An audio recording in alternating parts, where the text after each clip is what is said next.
Many of you have had questions and concerns about job and internship searching this year because you're hearing in the news a lot about the difficulties we're seeing in the job market due to layoffs and hiring freezes and the like. So we've put together some tips, things you can do to make you as successful as possible and progressing through the applicant pipeline with different organizations. So let's get started with that. We know that the job and internship search always feels difficult, overwhelming, and particular for students and new grads. You know, it's the chicken and egg, right? You need work experience to get the job, but you need a job to get work experience. So how do you get going? These are challenges that are certainly seen by students, even in the best job markets. It's always difficult and time consuming, but I think sometimes when you hear things in the news, it does make you a little more sensitive to that than other times. But we want to help you know that, certainly you can be successful in this job market, and you have what it takes to be a good employee, to be somebody that an employer wants to hire. So that's the first thing I want you to know. A lot of this is things that are out of your control. You aren't in charge of the market or layoffs or any of these things. So I encourage you to really think about, focusing your attention and your energy into doing the things that are going to help you make progress in your search that you can be in charge of. And of course, finding those sources of support are really critical because you're not the only person going through this. It's not something that you're doing wrong, that you're still in the job market. So keep going. The other thing that I wanted to share with you all is that in a typical year, things like intern and job offers come a lot later than what students would like, right? You would want to go into the semester break in December with an internship in hand, for example. But even in strong job market years, we've seen this is not usually the case. So you can see here that, typically February is when these offers really start rolling in. And just last year, 20% of our students, our graduate students, accepted offers between April and June. So a little later than you might anticipate for such a large chunk of students. When we look at full-time students, full-time job offers as well, so people who are graduating, this is our master's students in particular, because I have the most data here. So you can see about 45% of our students in the last academic year accepted jobs between 2 months before graduation to 8 weeks after graduation. So a lot happened for our students right at the time of graduation. And I surely anticipate it happening that way again this year. So how do you move forward with that knowledge, knowing that a lot's going to be going on these last couple of weeks and month of the semester? So one thing that I think you can really do is, especially as you approach finishing up projects and studying for exams and things like that, you're going to have to budget your time. You can't spend loads and loads of time working on your job search when you have lots and lots of schoolwork to get done. So really, I think budgeting that time for yourself, blocking out time, and setting goals. What do I want to get done specifically in my job search this week? And I'm going to put the link to these slides in the notes for this video, and also that way you'll be able to go in and click these links and get some additional information on some goal setting. But I encourage you to think like, okay, this week I'm going to try to find 5 new people to connect with. I'm going to try to find 5 new employers that I haven't applied for jobs with. So these are things that we're going to talk about how to do that in the course of this presentation today. First off, finding those listings that are out there. There has always been this concept of a hidden job market. And I think with online listings, people feel that maybe that's not as much the case anymore. But I think the challenge is many of our students are only using large job boards like LinkedIn and Indeed for job searching. If that is the only place you are looking for jobs, is LinkedIn jobs, Indeed jobs, those kinds of places, then you are only putting yourself in very large applicant pools. And you know that you want to probably, put yourself in a better competitive situation than that. So these are some suggestions for ways to find some of those opportunities that might get you in that smaller applicant pool where you have a greater probability of success. So one of the things to do is join our Slack channel. I have a CSC Careers Slack channel. There are threads for job search and for internships. And myself and my team, we are looking for opportunities for you all regularly, and we'll post things there when we find them. The other thing that you will see, and I'm going to click here really quickly, and you will see the job and internship search reports from last year. And we have here a master list of all the intern employers from last year. Well, I can edit this because I'm the editor of the file, but for you, what you can do is make a copy of this spreadsheet, and then boom, you've got a list of over 200 employers that you can choose from to apply. And we know that they have hired NC State students for this role in the past in computer science. So please take a look at that. I think that's a great list, and you can just go through line by line, and it's a way to organize yourself in the search as well. The other thing that I think you should really do is focus on industries that we know are still on a hiring spree. So the hospitality industry, so thinking about big hotel chains, the airlines, these are organizations that need lots of technology workers to run their reservation system, to things like that. In healthcare, the information side of electronic medical records and such. They need lots of technical workers for that. So looking for companies that, are larger, that specialize in some of those, fantastic way to gain some additional leads. And always, I think the goal is, again, to make yourself most competitive.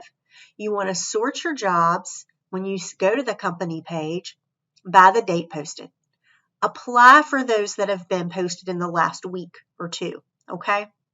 Those are going to give you the highest chance of success. The other thing to do is to look at some of these tools that are best for students and new grads. EPAC is our internal system at NC State. When companies say, we want to hire an NC State student, this is where I'm going to send them. Other people at the university are going to send them. So this is also going to give you that smaller applicant pool. Very often you're only competing against other NC State students for these roles. So that's definitely something that you should check out. And you'll see you can log in as a student using your Unity information.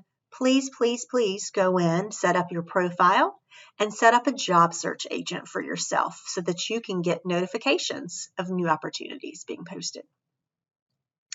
The other thing to leverage is the e-partners that we have with our department. So these are companies that have made commitments to be in partnership with our department. So again, they have a strong interest. So typically what you're going to see here is a link, to how to go to their careers page directly. You can go right in and go to their careers page for each of these companies, okay? So I think this is a really great tool as well. And then resources like Piazza, like Ripple Match, Untapped, Handshake, WayUp, these are all job board type sites that are more focused on campus recruiting, university recruiting. So you are less likely to have that frustration that we saw with Spider-Man at the beginning, where you need the job experience to get the job, right? So, knowing that's a common concern, these are some great resources to find those opportunities for you. And the last tip is actually to use some social media for your leads too. So following accounts, either on Twitter, on LinkedIn, some others. Work in the Triangle is a great group for people who want to work here in the RTP area. And they're going to share job information on a weekly basis through Triangle Tuesdays. There's lots of others like that as well. So, I think for you kind of have to figure out, I want to live in Austin, Texas, so let me find some things for that area. Or I want to work in Seattle, so let me find some organizations that might be focused on employment in that area. So it's really all about, for you, finding either the sector or the geographic area or, the specific type of work that you want to do, and then finding what are some great resources for job listings specific to my interest, rather than just looking at a general job board. Then I want you to start working on developing that routine. We kind of talked about that in the beginning, setting your goals, putting it in your schedule, and really trying to focus in once you do a little exploration here and finding ways to make those tweaks to your application as manageable as possible, because I know your time is precious. And finally, with recommendations to just, making time to develop those connections, even going through things like a website called meetup.com or Eventbrite. A lot of times they will have information on local groups that are of the same interest of you. So you can find people who are who have the same interests and passions as you do. And that's a great way to, of course, further develop yourself as a professional, but also find leads. And then the last thing listed is to practice those technical interviews with a peer. I think this is huge. There's many opportunities out there through different organizations to get some technical mock interviews, but generally those are a one-time deal. And what really can help you is to regularly schedule some time with a friend to go and do some lead code problems together. Do those together, get in the practice. We're going to do it every other week. We're going to do it once a week, whatever you guys decide. But nothing is going to replicate the regular practice of that.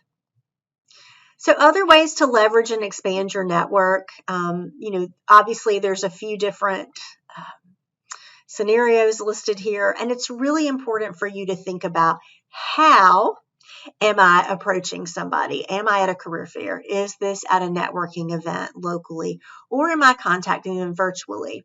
Because your approach to that is going to be really different depending upon the context. So then once you know that context and think about how that might influence things, then you want to go back to some of these basic rules. I am, I do, I'm seeking when you're introducing yourself. And then based upon, what's the context I'm in, LinkedIn and email right now, probably going to be a big way that you're reaching out to new people. So the first thing to do is help establish that context for the person you are messaging. I'm connected to you because I'm also an NC State alum. Or I saw that you had posted about, something with ChatGPT or whatever it might be that's a hot topic right now. And I thought this was really fascinating. I'm also an NC State alum. Or NC State student, just like you're an alum. I'm graduating in 2024, and I'm still seeking an internship. I'm really looking for opportunities in the area of software engineering, and I have skills in these areas. Now, this needs to be brief. Key point. You're asking somebody to read something for you. And then you want to make the question that you ask at the end something easy for them to answer. You don't want to ask them for a big investment of time. They don't know you yet. So think about, what might you want to know about their organization, about their job search process, about internships within their organization that you can ask. Then I have some samples here that you all can read through. Again, I'm going to share this link to slides so that you can see some samples of how you can introduce yourself. The other thing I really strongly recommend that you do is start following companies, groups on things like LinkedIn.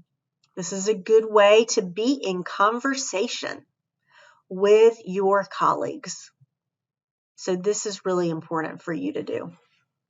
I want to show you really quickly on LinkedIn. Oops, we'll go back to that. Really quickly, how do you find NC State alumni on LinkedIn?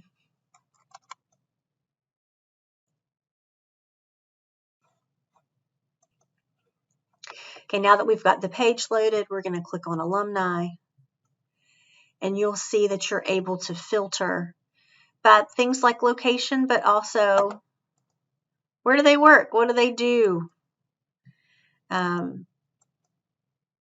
Where do they live?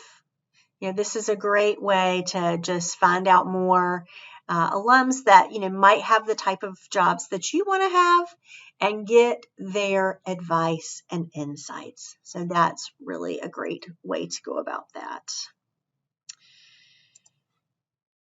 Let me go back to this really quickly.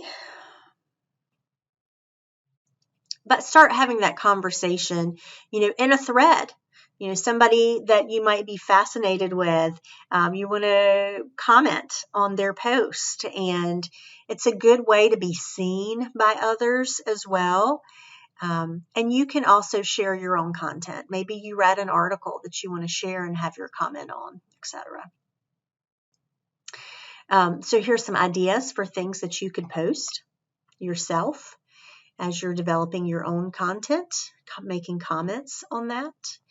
And then, I hear a lot of times from students that they're reaching out, they're emailing, they're messaging on LinkedIn recruiters and not hearing back. And honestly, I feel like that is just a symptom of them being bombarded with messages.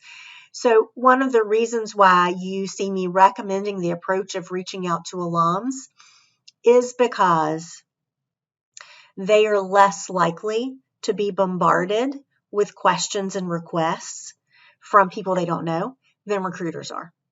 And particularly, I think when there's a lot of layoffs and a lot of times in the areas of talent acquisition, that means that your recruiters are more overwhelmed than ever with messages. So I think you want to be kind with that. If you are following up with them, it needs to be after you've already done what they need you to do. So you've already gotten that application in the system, and you just want to send them a quick message to say, hey, I applied for this software engineering job, and I thought it was really fascinating that your work in this area and is a good fit for my skills in XYZ. Look forward to speaking if you have any questions about my qualifications. Very quick. Not the full cover letter, just something to get them to maybe take a look at your application, right? Very polite and not demanding a response. So I think that's a key as well. Just a couple of other ways that you might introduce yourself if you're in an in-person setting. If you do go to a meetup, if you meet an alum or a company here on campus, these are some things that you might want to consider doing. And then thinking about when I'm meeting somebody in person, what's really important. Introducing yourself is really important, and making people comfortable is really important. If you have a name where people might have a difficult time pronouncing it, then, take it easy on them, right? Help them out. Even if name tags are present, speak slowly. help them understand. If there's an easy way to remember how it's pronounced, give them that information, and that just is helpful, and it makes sure that that your name does get pronounced correctly in the future, because people want to do that and sometimes just don't know how. And again, our memories fail us very often, so when you meet somebody again, take the time to reintroduce yourself. Oh, hi, I'm Leslie. It's so great to see you again. It might be something that I would say, just to give somebody a quick reminder of what my name is. Of course, in those scenarios too, you're going to be tasked with making some small talk, which may or may not be really comfortable and fun for you. So just a few potential questions that you might want to ask. You definitely want to be curious about others, but in appropriate ways. At the end of the day, what I want to remind you is just that, this job market is tough for everybody. It's certainly not any personal failings on your part that have made it a little more challenging this year, but it certainly is not impossible. If I look at our December graduates, really the vast majority, when I look at our master's grads from December, it's in the 90s in terms of 90 percentile students who have already found employment that I can track. So, I do think we're still doing well as a department in terms of our employment prospects for our students, and I know it will be the same for you, even if it takes a little longer than you had hoped. These tips, with, just how to structure things, new ideas for ways to network and apply for jobs, I think those can be helpful to you, and I hope that you will reach out to us for support when you have questions. Take care.